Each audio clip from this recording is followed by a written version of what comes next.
अस्सलाम वालेकुम नाज़रीन, मैं हूं आपका मेज़बान सैयद शहरियार आसिम। आप लोग देख रहे हैं आज न्यूज़ की खुसूसी ट्रांसमिशन। आईसीसी चैंपियंस ट्रॉफी 2025 कुछ क्रिकेट हो जाए, पावर्ड बाय लेज। आज पाकिस्तान और न्यूजीलैंड के दरमियान मैच था। पाकिस्तान ने टॉस जीतने के बाद पहले बॉलिंग का फैसला किया। न्यूजीलैंड ने 50 ओवर्स में 320 रन स्कोर किए 5 खिलाड़ियों के नुकसान पे, और पाकिस्तान ने 47.2 ओवर्स में 260 पे उनकी ऑल टीम आउट हो गई, और इसी के साथ पाकिस्तान अपने होम ग्राउंड में अपना पहला मैच हार गया। नसीम भाई, कल बात हो रही थी, एमन आप भी थी कल जब ये बात हो रही थी कि भाई पाकिस्तान की बॉडी लैंग्वेज क्या होगी, क्योंकि ट्राई सीरीज़ में वो ऑलरेडी अपने होम ग्राउंड में हार चुके हैं, और आज की जो हार है वो भी अपने साथ बहुत सारे सवालात लाती है। और फिर अब सवाल यहाँ ये है कि चैंपियंस ट्रॉफी में पाकिस्तान का फ्यूचर क्या नज़र आ रहा है। जी एमन। देखिए, बहुत ज़्यादा डिसअपॉइंटिंग स्टार्ट था, क्योंकि जो फर्स्ट मैच होता है वो टोन सेट करता है पूरे टूर्नामेंट की, और हम यही हमेशा एक्सपेक्ट करते हैं कि पाकिस्तान की टीम जब टूर्नामेंट में आती है तो एक डिफरेंट टीम नज़र आती है, और न्यूजीलैंड की टीम जब टूर्नामेंट में आती है तो पाकिस्तान ने उनको हमेशा ही हराया है। लेकिन चैम्पियंस ट्रॉफी में अनफॉर्चुनेटली पाकिस्तान न्यूजीलैंड से 3 दफ़ा हार चुका है और 1 दफ़ा भी नहीं जीता। तो आज ये एक हिस्टोरिकल मोमेंट था जो पाकिस्तान बना सकता था, जिसको वो बना नहीं सका। लेकिन इसकी बहुत सारी वजूहत हैं जो हमें नज़र आई। देखें, कल भी हम यही बात कर रहे थे कि हमारी जो टीम है वो इनकम्प्लीट है। क्रिकेट के उसूल हैं, आप 11 प्लेयर्स अगर लेते हैं तो उसमें स्पिनर्स होते हैं, फास्ट बॉलर्स होते हैं, बैटर्स होते हैं, ऑलराउंडर्स होते हैं। हमारे पास हर चीज़ की कमी है। तो हम क्या एक्सपेक्ट कर रहे हैं कि हम इस टूर्नामेंट के अंदर जाएं, फिर उस टीम को हरवाएं कि जिससे हम हारे में ऑलरेडी। तो आई थिंक अच्छा, आपने कहा कि इनकम्प्लीट है हमारी टीम, सिलेक्शन ज़ाहिर पॉइंट ऑफ व्यू से बात होती है। अगर हम चले जाते हैं वर्ल्ड कप में, हम चले जाते हैं T20 में, हम हर दफ़ा ये रोना देखते आए हैं और सुनाई देता है कि दिखाई भी देता है कि जी टीम में बड़ी प्रॉब्लम्स हैं, कभी टीम की नहीं बन रही होती, कभी प्लेयर्स की नहीं बन रही होती। और इस दफ़ा फिर ये चीज़ कि इनकम्प्लीट टीम, जैसा कि आप कह रही हैं, तो जो सिलेक्शन कमेटी के लोग होते हैं या जिनका काम होता है सेलेक्ट करने का, जो तनख्वाहें ले रहे होते हैं, क्या वो आंखें बंद करके साइन कर रहे होते हैं, या फिर इन पिन सेफ्टी पिन होता है कि जिस पर आ जाएगा ये खेलेगा? देखिए, सिलेक्शन कमेटी में भी बहुत एक्सपीरियंस लोग मौजूद हैं, और हमारी टीम के जो कोच हैं इस वक्त आकिब जावेद बहुत एक्सपीरियंस्ड हैं। उनको अच्छी तरह से पता है कि पाकिस्तान की जो पिचेस हैं उसमें आप 100% फास्ट बॉलर्स पे रिलाई नहीं कर सकते। इससे पहले भी इन्होंने चेंजेस की थी टेस्ट मैच में, जैसी चेंजेस की पाकिस्तान जीतना शुरू हो गया। तो 4 महीने बाद क्या हमारी पिचेस डिफरेंट हो गई कि हमने 4 के 4 फास्ट बॉलर खिला दिए, और उनसे हम एक्सपेक्ट कर रहे हैं। आज हमने अर्ली ऑन उनके 2 आउट कर दिए थे, लेकिन मिडिल में हमारे पास कोई ऐसा बॉलर नहीं था। जैसे पहले हमारे पास स्पिनर हुआ करते थे, मोहम्मद हफीज़ होते थे, सईद अजमल होते थे, बीच में आके ब्रेक थ्रू देते थे। अच्छा, आपने आकिब जावेद की जो बात की, आकिब जावेद कहते हैं स्पिन विकेट्स बनाए, स्पिन विकेट्स बनाए, कि इस बेस पे उनको हेड कोच बना दिया, और फिर अब क्या हाल क्या हुआ ये? देखिए, हेड कोच उनको बनाया इन्हीं बेसिस पे कि उनके लास्ट टाइम उन्होंने टीम को थोड़े से अच्छे एडवाइसेस दी थी। बट अगेन सिर्फ यही बेसिस नहीं होती, उनके ऑब्वियसली पाकिस्तान के लिए बहुत अच्छी अच्छी परफॉर्मेंसेज हैं। लाहौर कलंदर को उन्होंने 2 दफ़ा जितवाया है। लेकिन यहाँ पे जो सिलेक्शन कमेटी है उस पर बात आती है कि उन्होंने ये टीम बनाई है, क्योंकि आकिब जावेद कोच हैं, इस वक्त हेड कोच हैं, और सिलेक्शन कमेटी। नसीम भाई, मैं ये सोच रहा हूँ कि मैं भी अच्छे मशवरे यहाँ से इस प्लेटफॉर्म से बैठ के दूँ, तो हो सकता है अगली दफ़ा मैं आप लोगों के साथ ना, और मैं भी जो है वो चीफ सेलेक्टर या कुछ बना हुआ। नसीम भाई, क्या कहते हैं आज की शिकस्त? सवाल बहुत सारे जन्म ले रहे हैं कि अब आईसीसी चैंपियंस ट्रॉफी में पाकिस्तान का फ्यूचर क्या होगा। टीम अगर हमारी इस काबिल नहीं है, इनकम्प्लीट टीम जैसे कि एमन कह रही हैं, तो फिर क्या फ़ायदा इतनी मेहनतों का, जब हम मेज़बान अपने होम ग्राउंड में न्यूजीलैंड से हार गए और इतनी बुरी तरह हारे। 2005 में हम इंडिया के टूर पे थे, वहाँ कोलकाता में पाकिस्तान टीम टेस्ट मैच हार गई। तो मैं कोलकाता मोहम्मडन के ग्राउंड में एक स्टोरी करने जा रहा था, हिस्टोरिकल फुटबॉल ग्राउंड है वो। तो बाहर जो है ना वो बांग्लादेश के 2 लोग बैठे हुए थे ऐसी, तो उन्होंने मुझे देख के कहा, कहने लगे यार ये क्या कचरा उठा के लाए हो। उन्होंने मुझे कहा, जब पाकिस्तान मैच हार गया था, मुसलमान थे, उन्होंने कहा ये क्या टीम है तुम्हारे खिलाड़ी है कि आए हो और गए हो। मुझे उसका वो जुमला आज याद आया कि चैम्पियंस ट्रॉफी 29 साल के बाद स्टार्ट हुआ पाकिस्तान में, और पाकिस्तान आए हो और गए हो अपने मुल्क के अंदर। देखें, अगर आप हकीकत की निगाह से देखें, जो form of cricket Pakistan team खेल रही है, हमारी चैम्पियंस ट्रॉफी शुरू होते ही ख़त्म हो गई। आज पहले दिन जो हमें शिकस्त का सामना करना पड़ा, आप पिछले 1.5 हफ्ते में अपने ही मुल्क में न्यूजीलैंड से 2 मैच बड़े मार्जिन से हारे हुए थे। 78 रन से आप कज़ाफ़ी स्टेडियम लाहौर में हारे, और फिर 5 विकेट से आप हारे। न्यूजीलैंड की आबादी कितनी है? 55 लाख। पाकिस्तान की आबादी कितनी है? 25 करोड़। न्यूजीलैंड उस 55 लाख के अंदर विलो रॉर्क भी पैदा कर रहा है, वो फिलिप्स भी पैदा कर रहा है, वो मिचेल भी पैदा कर रहा है, वो इतने तगड़े प्लेयर्स पैदा कर रहा है। 55 लाख की आबादी, 25 करोड़ की आबादी, यानी 48 न्यूजीलैंड बन जाएंगे। एक पाकिस्तान को काउंट करेंगे तो 48 न्यूजीलैंड आपको जोड़ना पड़ेगे। हम ये प्रोड्यूस कर रहे हैं। और फिर देखें, अगर बात करते हैं हम पाकिस्तान और इंडिया की, चले इंडिया के अंदर से तो हमें टैलेंट नज़र आ जाता है, तो पाकिस्तान भी उन नेशंस में से था जो इसके ऊपर बड़ा काम करता है, इस पर बड़ा पैसा लगाता है। हमारी क्रिकेट में बड़ा पैसा है और उसके बाद ये चीज़ हम अगर देखें तो बड़ा दुख होता है। अगर आज हम न्यूजीलैंड का बैटिंग ऑर्डर देखते हैं तो जिनसे डर था, केन हुए, मिचेल हुए, उसके अलावा विल्सन हुए, ये इस तरह नहीं चल पाए, कॉनवे इस तरह नहीं चल पाए। उनके यंग जो है उन्होंने अच्छा खेला, टॉम और 3 फिलिप्स, ये 3 प्लेयर्स नहीं हमें बराबर कर दिया। जबकि हम पे हम ये नहीं कहते कि जी हम पे बड़ा प्रेशर था और हम कुछ संभाल नहीं पा रहे थे, क्योंकि उनके मेन प्लेयर्स तो शुरू में आउट हो रहे थे। भाई जिन पे जो आप बड़ी अच्छा आपने सवाल किया, जिनकी हम बात नहीं कर रहे थे कि इनको जिनको पकड़ना है हमने, उनको तो हमने पकड़ लिया। हाँ, हमने विलियमसन को भी पकड़ लिया, हमने डेरिल मिचेल को भी पकड़ लिया, हमने कॉनवे को भी पकड़ लिया। हम 3 जो है वो जल्दी भी आउट कर लेते हैं, हम 73 for 3 कर लेते हैं। जो उनके 3 की प्लेयर थे आपने तीनों आउट कर लिए। लैथम आके 100 कर देता है, विल यंग ऊपर से टॉप से 100 कर देता है। इनका तो कोई नाम ही नहीं ले रहा था। आप जितने भी चैनल्स और एक्सपर्ट उठा के देख लें, कोई लेथम को और यंग को रेट नहीं कर रहा था। वो फिलिप्स की ज़रूर बात कर रहे थे जिन्होंने आज 61 रन स्कोर किए, और उनका स्ट्राइक रेट देखें 156.41। पाकिस्तान ने जिस वक्त जो 321 रन चेस कर रहा है, जिस वक्त पाकिस्तान ने अपने 7.4 ओवर खेले थे, ये पता है आपको कितनी गेंदें बनती हैं? ये 52 गेंदें बनती हैं। उसमें से 38 गेंदें पाकिस्तान डॉट बॉल खेल चुका था। आज के मैच डॉट बॉल खेला हुआ था। 150 तो हमने डॉट कर दी, 150 तो हमने सर डॉट बॉल 150 के आप जब चेस करने आते हैं अपनी इंटेंट शो करते हैं। बहुत बुरा लगेगा इस बात को, लेकिन सच्चाई यही है। रोहित शर्मा जिस तरीके से अपनी टीम को स्टार्ट देता है, वो जैसा क्रीज से निकल के इस्तेमाल करता है, जब हिट नहीं लग रही होती है तो वो अपने कदमों का इस्तेमाल करता है। हमारा तो दिल घुटता ही नहीं है, हम तो बहादुर ही नहीं है, हमारी तो इतनी हिम्मत नहीं होती कि हम किसी तरीके से क्योंकि हमसे खुद परफॉर्म नहीं हो रहा, हम चाहते हैं हमारे रन हो जाए। बाबर आजम की आज अगर बैटिंग उठा के देखेंगे तो मैं इस बैटिंग का क्या करूं? अच्छा, इस बैटिंग पे तो हम आएंगे, हम पहले आते हैं जरा बॉलर्स की जानिब। शाहीन शाह अफरीदी, नसीम अबरार, हारिस खुशदिल और सलमान आगा। अब अगर हम बात करते हैं शाहीन अफरीदी, जिस पर हम बड़ा एक तकिया कर रहे थे, उन्होंने 68 रन दिए, कोई विकेट नहीं ली। नसीम ने 63 दिए रन। उसके अलावा हारिस रऊफ सबसे एक्सपेंसिव रहे, 8.30 का एवरेज।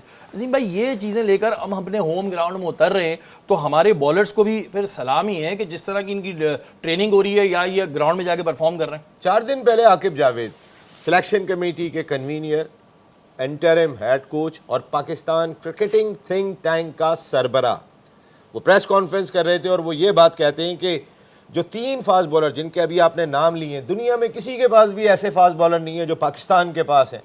और भाई तुम ये फास्ट बॉलर की बात कर रहे हो, कौन सा मैच ऐसा है कि जिसके अंदर इनको पिटाई नहीं लग रही? कौन सा मैच ऐसा है कि जहाँ पे ये रन्स कंसीड नहीं कर रहे? आप इन 3 फास्ट बॉलर की बात कर रहे हो। आप विल और ऑर्क तो बिल्कुल नया है ना, आप वो जगह देखें और वो बॉलिंग देखें। मैं जो बात कर रहा हूँ ना, ये होता है क्रिकेट इंफ्रास्ट्रक्चर का स्ट्रॉन्ग होना, नेक नियति का होना, नियतें साफ होना और सच्चाई के साथ तैयारी कराना। आपको पता है 110 लड़का है जो सिर्फ न्यूजीलैंड में क्रिकेट खेलता है, 115 उनके पूल का हिस्सा है, ये 115 में से निकले हुए लड़के हैं। ये इंसाफ होता है। हम इंसाफ तो करते नहीं है ना यार। यहाँ पे आप साजिद को खिलाते, यहाँ पे आप नोमान को खिलाते, सारी दुनिया पक्के स्पिनर्स के साथ आ रही है। नाम इसमें जो है वो बहुत सारे आ भी रहे हैं।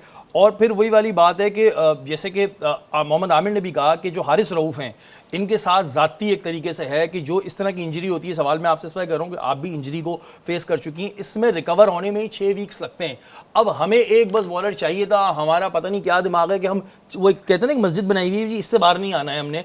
तो ये इस वक्त में हारिस रऊफ को लाना इनके लिए भी खतरनाक है, ऐसा मोहम्मद आमिर ने भी कहा है। बिल्कुल एब्सोल्युटली बिल्कुल ठीक कहा है। हारिस रऊफ ने आज 10 ओवर किए हैं, लेकिन अगर आप उनकी लेंथ देखें तो उन्होंने शॉर्ट ऑफ लेंथ बॉलिंग की है। ऑब्वियसली उनका साइड स्ट्रेंथ था, तो वो उस तरह से अपने आप को पुश नहीं कर पा रहे थे कि आगे बॉल करें। और हमारी नेशनल स्टेडियम की पिचेस ऐसी हैं, यहाँ पे आप जितनी शॉर्ट बॉल करेंगे उतना ही बाहर आपको शॉट जाएगा, जैसे हमने देखा कि डेथ ओवर्स में उनके साथ हुआ है। तो बहुत बड़ी ज़्यादती है उनके साथ। ये चीज़ प्लेयर खुद रियलाइज़ नहीं करता, लेकिन वहाँ पर जो डॉक्टर मौजूद होते हैं, जो फिजियोज मौजूद होते हैं, उनका काम होता है उनको बताना कि ये प्लेयर इस वक्त नहीं खेल सकता। मुझे ये भी डर है कि फ़खर जमान भी पता नहीं नेक्स्ट मैच में अवेलेबल होंगे कि नहीं, क्योंकि जब वो बैटिंग करने आए थे उनसे भागा भी नहीं जा रहा था, उनसे शॉट्स भी नहीं लग रहे थे और बहुत पेन में नजर आ रहे थे। इसमें भी हम डिस्कस करेंगे, ज़ाहिर है अभी हम बैटिंग पर भी आएंगे, लेकिन आज की अगर हम बात करें तो आज जो पहला ही मैच था जो कि जिससे बड़ी उम्मीदें थी, हमने कल कहा था कि इससे पता चलता है कि आपका फ्यूचर क्या होगा। बहरहाल क्रिकेट एक बड़ा रंग बदलता खेल है, हमें नहीं पता होता कि आगे क्या होने वाला है, लेकिन स्टार्ट जो हुआ है पाकिस्तान का वो बहुत ही अफसोसनाक हुआ है। और ज़ाहिर है ऐसे, लेकिन हमें चीज़ों की आदत हो चुकी है। वक्त हुआ एक ब्रेक का, ब्रेक के बाद हाजिर होता हूँ।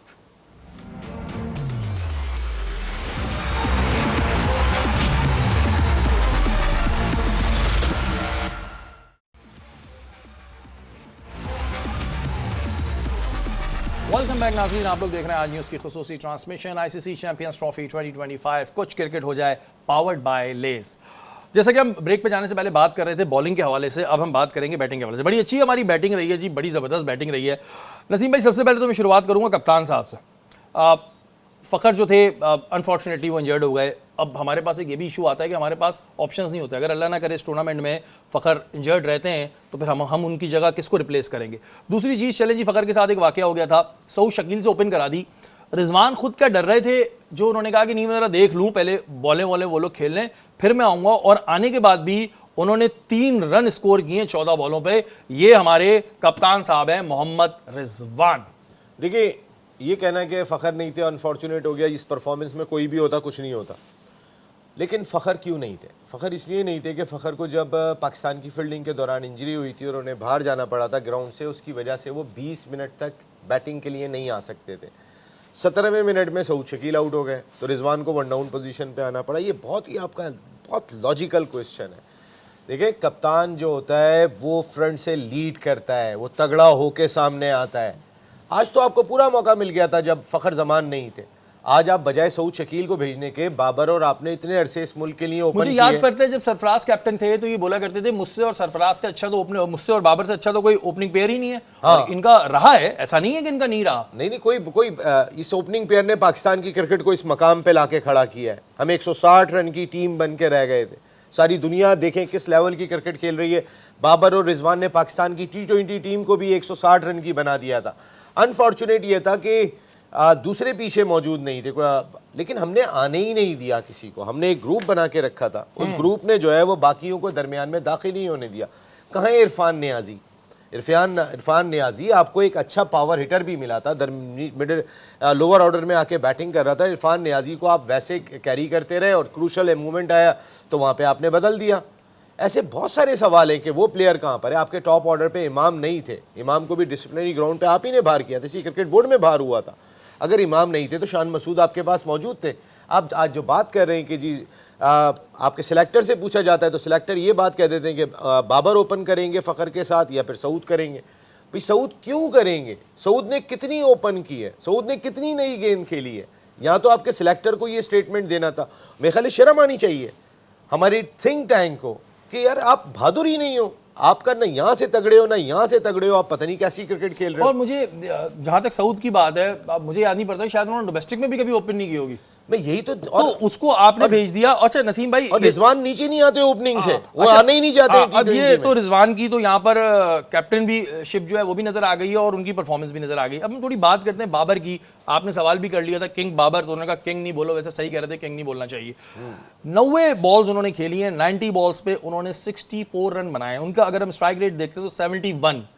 ये हमारे किसी काम आया है स्ट्राइक रेट 71 का? और ये 90 बॉल्स पे ऐसी सिचुएशन में जहां आपको 6 रन से तो ऊपर चाहिए ही चाहिए, आपका स्ट्राइक रेट 6 से ऊपर होना चाहिए। 300 बॉलों पे 320 रन बनाने, उसमें 90 बॉल्स खेलकर उन्होंने 64 रन बनाए। अब अगर हम इसको पढ़ेंगे तो कहेंगे जी मैंने तो 64 बना लिया ना भाई, मैंने तो हाफ सेंचुरी मारी, मैं तो अच्छा खेल रहा हूँ। एक इल्ज़ाम लगता रहे बाबर पे कि अपने लिए खेलते हैं। सेल्फिश जिनको कहते थे बड़ा, अक्सर ये बात कही जाती रही है। और बाबर जिस तरीके की आपने इनिंग आज खेली है, भले आप आउट हो रहे थे, आप आउट होके चले जाते। आपने जितनी डॉट बॉल खेली है, मैंने अभी क्यों रोहित शर्मा की बात की, रोहित शर्मा बाहर निकल के इसी तरह के बॉलर्स पे अगर हिट नहीं लग रही होती है तो क्रीज का इस्तेमाल करते हैं, कोई हिट करके पीछे मार देते हैं, कुछ तो बहादुरी दिखाते हैं, नीचे से टीम खड़ी हो जाती है। आप टॉप ऑर्डर पे आ रहे हो, आप बहादुरी नहीं दिखा रहे हो, आप डॉट बॉल्स इतनी सारी खेल जाते हो कि पीछे तो बाकी सारे के सारे शेल में चले गए कि पता नहीं क्या बॉलिंग हो रही है। जब तक आप देखें अगर कोई अटैक आप पे हो रहा होता है तो दूसरा कोई ऑप्शन नहीं है कि आपने भी अटैक करना है, और आपके पास पूरा ग्राउंड मौजूद था। आप 321 चेस कर रहे हैं, आप 221 थोड़ी चेस कर रहे हैं कि आप शेल में चले जाएं, आराम से रन बना लेंगे। आउट हो गए तो चलो आउट हो गए थे, हमने तो अपनी तरफ से पूरी कोशिश की। आप 321 कर रहे हैं तो आपके पास तो पूरा मार्जिन मौजूद है कि आप खुल के खेलें, अपना गेम खेलें। मारते हुए आउट हो गए, रन ही इतने थे। लेकिन आप जब अपनी बारी ले रहे हो, ऐसा लग रहा है कि आप अपनी बारी लेते हुए दिखाई दे रहे थे कि बाबर के साथ दूसरे लोग नहीं रुक सके, ये एक अलहदा बात है। लेकिन न्यूजीलैंड की भी तो 73 पे 3 हो गए थे ना, अगर आपके 3 हो गए वही बात है ना नसीब भाई, उसके उनके बाद तो मेन खिलाड़ी आउट हो गए थे सारे। उन्होंने अपना खेल खेला ना, उन्होंने तो अपने खेल को नहीं बदला, 3 आउट होने के बाद भी नहीं बदला। अगर हम विलियम की बात करते हैं तो उनका स्ट्राइक रेट 94.69 है सर 94.69 उनका स्ट्राइक रेट दिखाई दे रहा है, 113.46 आपको टॉम लैथम का दिखाई दे रहा है। ये दो वो बैटर थे कि जिनके बारे में कहा जाता है ये अपनी बारी को कैरी करते हैं, तेज नहीं खेलते। जो तेज खेलने वाले थे वो तो आपने पकड़ के रखे हुए थे, लेकिन हम क्या खेलते हैं, हमने क्या खेल पेश किया है आज, ये मैं आपको बता रहा हूँ ना भाई। बाबर आजम के इन रन्स को मैं कहाँ लेकर जाऊँ? खुशदिल शाह साहब ने जहाँ पे रन किए वहाँ तो मैच तो हाथ से चला गया, प्रेशर तो ख़त्म हो गया था। प्रेशर तो उस वक्त होता जी खुशदिल शाह के 69 रन जब होते, पाकिस्तान 4 रन से मैच हार गया। पाकिस्तान तो 60 रन से मैच हार रहा है, आप पे प्रेशर तो कोई नहीं था। अब ये जो हमारी अगर ओपनिंग की हम देख रहे हैं, खासतौर पर अगर हम बाबर की बात करते हैं तो मुझे वो एक बचपन का ना मुहावरा, वो चीज़ याद आती है कि हमारे यहाँ होता है, इधर 5 ओवर का मैच होता था, उसमें 10 लड़के होते थे, खेल रहे होते थे। तो जो होता था ना, हमें आखिरी में 2 या 3 बॉलें खेलने के लिए मिलती थी, तो ये इस पोजीशन पे लाके खड़ा करते थे कि आखिरी वालों को इतनी बॉलें मिलती हैं। हमारे पास तो 5 ओवर थे, लेकिन आपके पास 50 ओवर थे। एमन, अगर हम ये देख रहे हैं स्ट्राइक रेट अपना, और इसमें हमारे ओपनर्स कोई चले नहीं है। मैं आमिर सुहेल साहब को सुन रहा था, उन्होंने कहा कि जो नेशनल स्टेडियम है ये सबको पता होता है कि जी 4 ओवर्स में बॉल बड़ा हिलता है, और वो प्लेयर ही क्या जो 4 ओवर तक अपने आप को क्रीज पे नहीं रोक पाया। तो इस बात में कितनी आप समझती हैं कि आमिर सुहेल साहब सही कह रहे हैं कि भाई 4 ओवर तक नहीं रोक पाया, और नेशनल स्टेडियम आपका होम ग्राउंड है, सबने खेला हुआ उधर। देखिए बिल्कुल ऐसे ही है, क्योंकि नेशनल स्टेडियम में कराची में यहाँ पे समंदर है, यहाँ पे ह्यूमिडिटी होती है, तो अर्ली ऑन यहाँ पे आपको स्विंग मिलता ही मिलता है। लेकिन आई एम ऑल्सो सरप्राइज कि शाहीन आफरीदी को बस स्विंग नहीं मिला था। लेकिन बैटर्स की बात कर रहे हैं तो पाकिस्तान टीम के बारे में बैटर्स में एक चीज़ कॉमन है कि जब बॉल स्विंग हो रहा होता है और ब्रेक हो रहा होता है, वहाँ पर हमारी टीम एक्सपोज हो जाती है। तो हम इन चीज़ों पर काम नहीं करते कि हमने ब्रेक को कैसे खेलना है। जैसे टॉम लेथम ने बारी ली, पूरी इनिंग्स खेली, विल यंग ने 107 बॉल्स खेल के सेंचुरी स्कोर की, तो पूरी बारी ली, उन्होंने इस पिच को असेस किया, सिचुएशन को असेस किया, और उनको उस पर खेलना आता है। या तो हमें इन सिचुएशन में खेलना नहीं आता, और जब हमें ऑफ टाइम मिलता है तो हम इस सिचुएशन से निकलने की कभी प्रैक्टिस भी नहीं करते। अच्छा, क्या हम अमेरिका की टीम है या हम कोई नई टीम है? मुझे ये समझ नहीं आ रहा एमन, मुझे ये बात समझ नहीं आ रही। ऐसा लग रहा है कि हम कोई नई टीम है, हमने क्रिकेट अभी परसों शुरू की है और ये बिल्कुल नए बच्चे हैं। ये कमर्शियल्स देख लो इनके, या इनकी और चीजें देख लो, तो ये तो बड़े हीरो बने हुए होते हैं। उसके बाद ऐसी परफॉर्मेंस के स्ट्राइक रेट आ रहा है जी 31.57, 71, 21, 58। इस स्ट्राइक रेट पे हम अपने आप को हीरो बना रहे हैं। थोड़े दिन के बाद हमारे क्रिकेटर्स को क्रिकेटर्स नहीं टिकटॉकर्स बोल रहे होंगे। आज की टीम हमारी बहुत न्यू थी, क्योंकि ओपनर भी नए थे, मिडिल ऑर्डर भी नया था, वन डाउन भी नया था, कोई स्ट्रेटेजी थी नहीं, क्योंकि सिर्फ एक फखर जमानी आ सके तो हमारे पूरा पैनिक क्रिएट हो गया था। मतलब ये हमारे यहाँ बड़ा एक मसला है कि हम एक पे पूरा वो कर रहे होते हैं बिलीव, जबकि ऐसा नहीं होता। हमने ये सोचा होता है कि अब उस एक पे रख के ना सारा डाल दो। ये होता है कि जब हम कोई जिंदगी में लाइफ में कोई हमसे भंड हो जाता है ना, भंड जिसको हमारी जबान में कहते हैं, तो हम कहते हैं यार ये उसकी वजह से हुआ है। नसीम भाई, अब सारा मलबा जो है वो ये रख दो कि यार फखर इंजर्ड हो गया था ना, तो कोलैप्स कर गया, हम लोगों को समझ नहीं आ रहा। तो भाई फिर जो कप्तानी के लिए इतनी जंगें हुई हैं, इतनी बड़ी बड़ी जंगें हम वर्ल्ड कप में कवर करते आए हैं कि वो उसको हटाना चाह रहा है, वो उसका फेवरेट बना है, वो ग्रुप बना हुआ है, वो साया और पता नहीं क्या क्या, आप ही ने क्या क्या चीज़ें बताई, वो तो सारी रात गई, बात गई की तरह बातें दब गई। साया आज भी है वो पाकिस्तान क्रिकेट पे, वो चलता ही रहेगा। लेकिन ये फिर कप्तान को फिर क्या बोला जाए भाई? ये तो फिर इनकी ना प्लानिंग है ना इनकी बैटिंग है, तो फिर इन्हें कप्तान बनाया क्यों है? देखिए कल उनसे प्रेस कॉन्फ्रेंस में एक सवाल किया रिजवान से कि जब प्री मैच प्रेस कॉन्फ्रेंस थी, उनसे कहा कि आप कैप्टन है। नहीं कैप्टन हम सब हैं, टीम है, हम सब 15 खिलाड़ी कैप्टन है, हम सब मिलके चलेंगे। ऐसे ही लग रहा है 15 कप्तान है, और इसके जिम्मेदार आकिब जावेद हैं। इसकी वजह यह है कि आकिब जावेद उस वक्त फुल टाइम अथॉरिटी बन गए थे पाकिस्तान क्रिकेट की कि जिस वक्त रिजवान को कप्तान बनाया गया था, और जिस वक्त पहली मरतबा रिजवान को वाइट बॉल का कैप्टन बनाया गया था, ऑस्ट्रेलियन टूर और जिम्बाब्वे टूर के लिए टीम की अनाउंसमेंट हुई थी। आप कैसे कर सकते हैं कि आपने किसी को नया कप्तान बनाया हो, वो ऑस्ट्रेलिया में तो ओडीआई और T20 सीरीज़ में कप्तान है, लेकिन उसके फ़ौरन बाद टीम ऑस्ट्रेलिया से ही जिम्बाब्वे जाती है, तो वो ओडीआई सीरीज़ में तो कप्तान है, T20 सीरीज़ में सलमान अली आगा आ जाते हैं। आपका थिंक टैंक क्या पैगाम दे रहा है उन्हें कप्तान बना के कि आप पे हमें एतमाद नहीं है, या आपकी जगह पे दूसरा तैयार बैठा हुआ है, ज़रा होशियार बन के खेलना? मकसद ही कौन सा पैगाम दे रहे हैं आप अपने कप्तान को कॉन्फिडेंस देते हैं। आज सारे फैसले तो मैंने माजी में कप्तान की आखिरी से हुआ करती थी, वो बड़ी अथॉरिटी हुआ करता था। आज आकिब जावेद आखिरी अथॉरिटी है। कप्तान से राय लेने के बाद, थिंक टैंक से राय लेने के बाद टीम जाती है सिलेक्शन कमेटी के बाद, जिसके सरबरा खुद interim head coach Aqib Javed ही हैं, और वो अप्रूव करते हैं, उसके बाद वो टीम खेलती है। रिजवान अगर किसी को चाहे, अभी मैं एक फॉर्मर टेस्ट क्रिकेटर को सुन रहा था, वो ये बात कह रहे थे कि रिजवान तो चाहते ही नहीं थे कि फ़हीम अशरफ टीम में हो। अगर रिजवान ये नहीं चाहते थे, कप्तान नहीं चाहते थे, तो उनका वोट क्यों नहीं चला, या और बहुत सारी चीजों में, क्योंकि आकिब जावेद अथॉरिटी हैं। नसीम भाई, और ये मैं तो एक और बात बताऊं श्री भाई, ये मैं बहुत इनसाइडेड रिपोर्ट आपको यहाँ पे कर रहा हूँ। जिस वक्त ये टीम अनाउंस हुई थी उसके बाद से एक हंगामा बरपा हो गया था पूरे मुल्क में, यह क्या टीम है, इसमें तो स्पिनर ही नहीं है, इसमें तो ऊपर ओपनर भी नहीं है, इस टीम के साथ क्या खेलेंगे, ये टीम कैसे सेलेक्ट हो गई, ये कहाँ से आ गया खुशदिल शाह, इतना शोर हुआ था। उसके बाद मैं बिल्कुल रिलायबल सोर्स से ये खबर दे रहा हूँ कि मोहसिन नकवी साहब, चेयरमैन पाकिस्तान क्रिकेट बोर्ड ने अपनी पूरी सिलेक्शन कमेटी को बुला लिया था। उस सिलेक्शन कमेटी को उन्होंने बुला के कहा कि ये जो इतना शोर हो रहा है, ये देख लो, अगर कहीं पे कोई खामी है, गलती है, 29 साल के बाद आपके यहाँ चैम्पियंस ट्रॉफी हो रही है, आप अपनी टीम में तब्दीली कर सकते हैं तो कर लें। लेकिन आकिब जावेद ने ये कहा कि sir this is the best available options, हमारी ये बेहतरीन टीम है और हम इसमें कोई तब्दीली नहीं करेंगे। Aqib Javed is the responsible of each and everything. आपकी बातों से ना मेरा दिल बड़ा दुखने लगता है, क्योंकि पहले हम इंजमाम के बारे में बात करते थे कि इंजमाम साहब बने हुए थे सबके ऑल इन ऑल, अब ये आकिब जावेद बने रहेंगे। तो अगर भाई यही होता रहेगा तो फिर इवेंट इवेंट छोड़ें, आप लोग क्या कर रहे हैं ये सारी चीज़ें, अगर इसी तरह हमें करना है। अब हमने देखें 20 दिन ट्रांसमिशन करनी है, अब अगर पाकिस्तान बाहर हो गया तो फिर दूसरों को लेकर हम बातें करते रहेंगे कि वो ऐसा खेल रहा है, ऐसा खेल रहा है। भाई हम भी यहाँ बैठे हुए होते हैं, हमारे अंदर भी जज्बात होते हैं ना, तो हम चाहते हैं हम अपनी टीम के बारे में बात करें, हम अपनी टीम को मोटिवेट करें। लेकिन आप लोग कारनामे ऐसे करते हैं तो मोटिवेट तो दूर की बात है, जितने इखराजात कर रहे हैं सिर्फ अपनी टीम को मोटिवेट करने के लिए। लेकिन इन्होंने पता नहीं क्या मजाक बनाया हुआ है जी, मजाक बनाया हुआ है। इसी बात पे हम भी एक ब्रेक ले लेते हैं, फिर ब्रेक के बाद आके और बात करते हैं।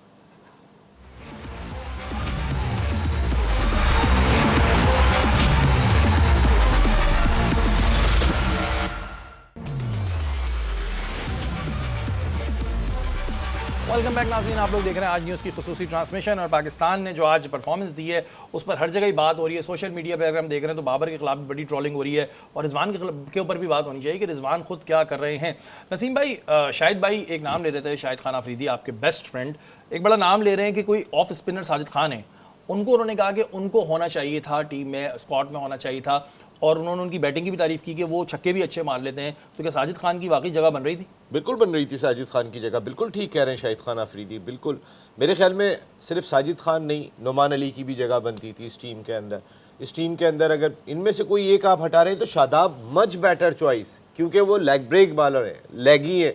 अभी उन्होंने जो मैच खेला अगेंस्ट अफगानिस्तान, बड़े मार्जिन से उन्होंने पाकिस्तान शाहीन्स को अपनी कप्तानी में फतह दिलाई थी, 3 आउट किए थे। तो शादाब भी हो सकते थे। लेकिन मेरे ख्याल में शादाब को आपने माजी में इतने ज़्यादा चांसेस दिए हुए थे, हमने क्या किया है, अपने प्लेयर्स को कंडीशनल प्लेयर्स बना दिया है कि कंडीशन नहीं, आप तो टेस्ट के प्लेयर हैं, आप तो वनडे के प्लेयर हैं, आप T20 के प्लेयर हैं, और एक जो होते हैं वो सबके प्लेयर होते हैं। हाँ वो सबके होते हैं, और वो हर तरह के प्लेयर होते हैं, हर फॉर्मेट पे खेलो जाओ, वो फिर प्लेयर होते हैं, प्लेयर ही होते हैं।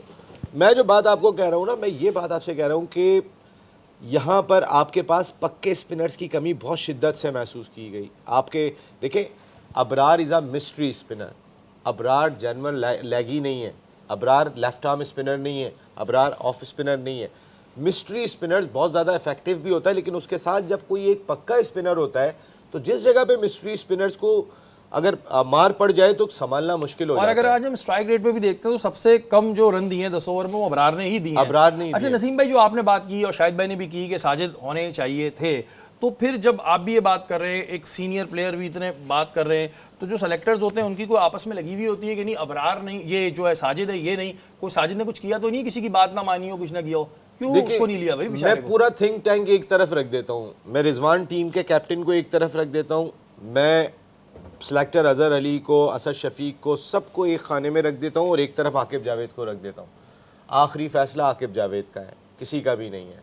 आकिब जावेद इस वक्त दी गुरु ऑफ पाकिस्तान क्रिकेट, वो ही है इस वक्त जो वो सबसे बड़े, और ये जितने भी डिसीजन है भाई, मैं आप देखें ना, कप्तान माजी के अंदर टीम फाइनल करता था जिसने ग्राउंड में लड़ानी है, या कोच फाइनल करते हैं, या आपको चेयरमैन सिलेक्शन कमेटी भी मौका दे देते हैं, वो भी देख लेते हैं कि टीम कैसा खेल रही है। भाई देख लो, सोच लो, कुछ बदल लो, मुझे बेहतरीन है। मुझे यही लग रहा है कि जैसे पिछली दफ़ा बात हो रही थी तो इंजमाम भाई पे सारा जो है वो मलबा गिरा था, इस दफ़ा चैंपियंस ट्रॉफी का मुझे लग रहा है आकिब जावेद के गले जाएगा। साजिद खान वो बदनसीब प्लेयर हैं कि वो जितना अच्छा परफॉर्म करते हैं अगली सीरीज से बाहर हो जाते हैं। क्यों? अब इसका क्या वजह रीजन क्या है, ये रीजन उनको भी नहीं पता। और उनकी ये- मैंने और वो लिटरली ट्वीट aggression पढ़ी एक थी। स्पिनर में है जो आपके फास्ट बॉलर में दिखाई नहीं देती। साजिद खान मूछों के साथ जिस तरीके से हाथ हाँ, मारता है वो वो हमारे style। स्पिनर में दिखाई देती है, फास्ट बॉलर में दिखाई नहीं देती। बिल्कुल। अब आप अंदाजा करें। और वो जो उन्होंने मूछें रखी हुई है ना, उनका स्टाइल है वो, तो फिर इंडियंस जो हमारे आते ना सामने उनके ऊपर जरा ये वाला स्टाइल भी होता है। लेकिन बहरहाल भाई, अब आकिब भाई से पूछना पड़ेगा। अब आकिब भाई हमारे हाथ तो चढ़ेंगे नहीं,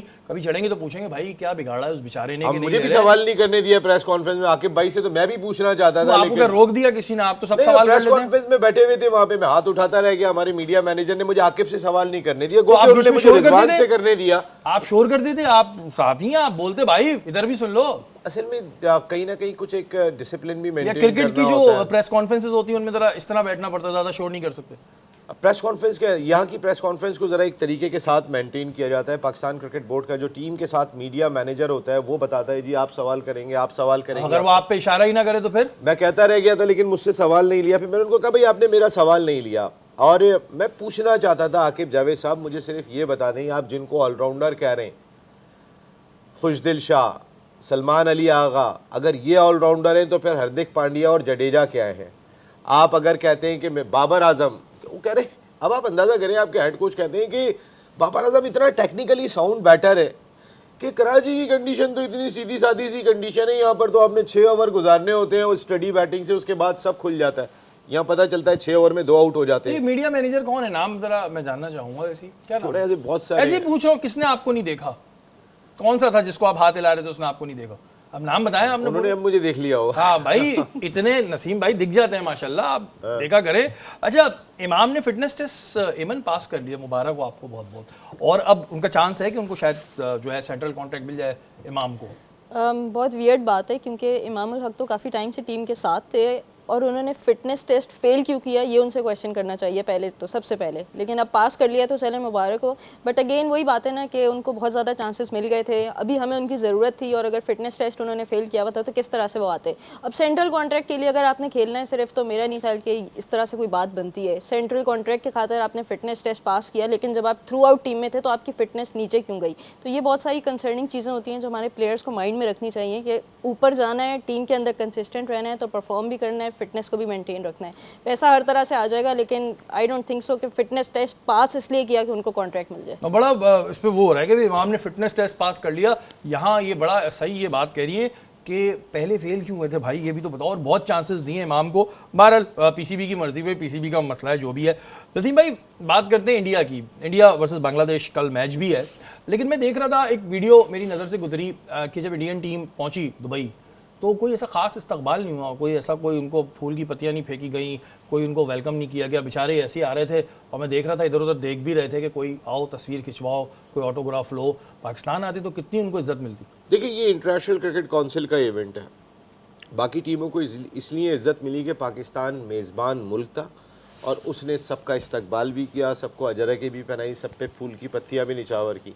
इमारात मेज़बान नहीं है इस आईसीसी चैंपियंस। उन्होंने कहा आ रहे हो, आने दो, खैर आ रहे हो तो आ जाओ। अच्छा, आईसीसी का कोई ये पीसीबी ने वेलकम किया है उनको। आईसीसी की तरफ लोग जाते थे टीम को लेने के लिए, लेकिन होटल के अंदर हम अपने मेहमानों को वेलकम करते हम तो वैसे ही बड़े वेलकम है। अगर ये हमारे मुल्क में वैसे ही हो रहा होता, मेज़बान नहीं भी होते, तो इंडियन टीम को तो बड़ा एक हम वार्म वेलकम करते। बिल्कुल सही बात है। मैं अगर इंडिया का वो वेलकम करते कि इंडियन टीम याद करती है, और माजी में हम इस तरीके का वेलकम उनको कर चुके हैं, लेकिन क्या हुआ कि उनको वेलकम भी नहीं हुआ। और इसके अलावा उनके जो है वो, क्योंकि लास्ट 2 सीरीज़ वो हार के आ रहे थे अगेंस्ट ऑस्ट्रेलिया एंड न्यूजीलैंड, तो उस सीरीज़ के बाद से तो इंडियन क्रिकेट बोर्ड ने, देखें ये होता है एक्शन। माजी में जब इंडियन टीम टूर किया करती थी तो अपना जो भी अगर ज़रूरत पड़ती थी तो अपना स्टाफ भी साथ साथ लेके ट्रैवल करती थी। जैसे खानसामा विराट कोहली अपना लेकर आते थे, इस दफ़ा तो मना हो गया, इस बार मना कर दिया कि भाई कोई खानसामा नहीं जाएगा। फिर अब क्या खाएंगे भाई विराट कोहली के लिए तो अच्छा ये हुआ कि एक दुबई में होटल है, उसका खाना और जो उनका खानसामा बनाता था वो खाना मैच कर हाँ, गया। उन्होंने कोई, मैं देख भी रहा था हमारे न्यूज़ डिजिटल पे चल रही थी, कोई जुगाड़ निकाल ली हाँ, कोई उन्होंने निकाली। टाइम कम है, मैं सिर्फ जानना चाहूंगा कल के मैच के बारे में आप क्या एक्सपेक्टेशन रखते हैं? इंडिया वर्सेस बांग्लादेश, ज़्यादा चांसेस तो ज़ाहिर इंडिया के हैं, लेकिन क्या बांग्लादेश से हम कुछ उम्मीद कर सकते हैं कि कुछ घुमा दें? अगर इंडिया कल हार गया तो वो अपसेट होगा। मेरे ख्याल है जिस फॉर्म में इंडिया दिखाई दे रहा है, 175 रन से अभी इंग्लैंड को अपने मुल्क में हरा के आ रहे हैं, फिर 9 दिन से वो दुबई में मौजूद हैं, ये दुनिया की किसी टीम को नहीं मिलता। वहाँ उनके लिए स्पेशल 2 पिचेस तैयार की गई हैं जिस पे उनके मैचेस होंगे, क्योंकि उससे पहले दुबई लीग हो रही थी और उनके कुछ मैचेस लोकल चल रहे थे, तो पिचेस डेड हो गई थी। 2 नई फ्रेश पिचेस हैं और उसी तरीके की पिचेस के ऊपर मेरी इतलात के मुताबिक इंडियन टीम प्रैक्टिस कर रही है। देखिए, इंडियन टीम को चाहे कितनी भी सहूलत दे दी जाए, लेकिन इंडियन टीम पाकिस्तान से बहुत ऊपर है, बहुत स्ट्रॉन्ग है, जो एक सच्चाई है। अगर कल इंडियन टीम मैच लूज़ कर जाती है तो इतनी सारी चीज़ें, जैसे उनको प्रैक्टिस का मौका भी वहीं मिला, उनका तो होम ग्राउंड बना हुआ है इस वक्त। अगर आप देखें ना सारे मैचेस, वो तमाम मैचेस दुबई में खेलेंगे। अगर आप ये कहते हैं कि अगर कल इंडिया हारता है, इमन आप भी इसका जवाब दीजिएगा, तो ये अपसेट होगा? डेफिनेटली अपसेट होगा, क्योंकि इंडिया की टीम बांग्लादेश की टीम से बहुत ज़बरदस्त है और ऐसा बहुत रेयर हुआ है कि बांग्लादेश ने किसी बड़ी टीम को किसी टूर्नामेंट में हराया हो। तो आप Sorry, ये इंडिया कह रहे हैं कि मतलब चांसेस नहीं है, और बिल्कुल, अगर हो बहुत गया rare है। तो ऐसा अपसेट होगा। अब अपसेट ज़्यादातर तो हमें पाकिस्तान की टीम ही दे रही है, लेकिन बहरहाल ये वाला अपसेट तो नहीं था, लेकिन ये एक बहुत शर्मनाक बात थी। अगर ये आज के अपसेट मैच होगा की- तो हम जैसे लोग जो सोच रहे हैं यहाँ पे बैठ के, जिनकी टीम इस तरीके की खेल रही है, हम ये सोचे बांग्लादेश उसको हरा दे, उसको हरा दे, उसको हरा दे, और हमारी टीम आगे आ जाए, हाँ, हमारा तो ये दीवाने का ख्वाब होगा और हमारा कुछ नहीं यही होगा। अलमिया रहा है कि हम सिर्फ दुआओं पे चल रहे होते हैं कि पहले भी बारिश हुई थी, इस दफ़ा भी बारिश हुई है, हम जीतेंगे, और ऐसा हो जाए तो ऐसा हो जाए, ये इसको हरा दे। लेकिन यहाँ सवाल है पाकिस्तान टीम से मेरा, और जो उनके जितने भी सेलेक्टर्स हैं, जैसे इन्होंने कहा आकिब जावेद साहब हैं, उनसे सवाल है कि भाई इतना पैसा लिया जाता है, इतनी मेहनत की जाती है, उसके बाद भी अगर यही रिजल्ट देने तो फिर हम क्या बोले जी। एक बात और मैं आपको कहूंगा, बिल्कुल एंड करना बस जी। खत्म, एक जुमले में खत्म करूंगा कि अगर इसी बांग्लादेश टीम ने पाकिस्तान को हरा दिया तो अपसेट नहीं होगा। हाँ, अगर हरा दिया तो हमारे लिए कोई बड़ा अपसेट नहीं है, क्योंकि हम तो अमेरिका से भी हार गए हैं। हमारी ट्रांसमिशन का वक्त खत्म हो चुका है। कल इंशाल्लाह ताला दोबारा मुलाकात होगी। अपने मेज़बान सैयद शहरियार आसिम को इजाज़त दीजिए। पाकिस्तान जिंदाबाद।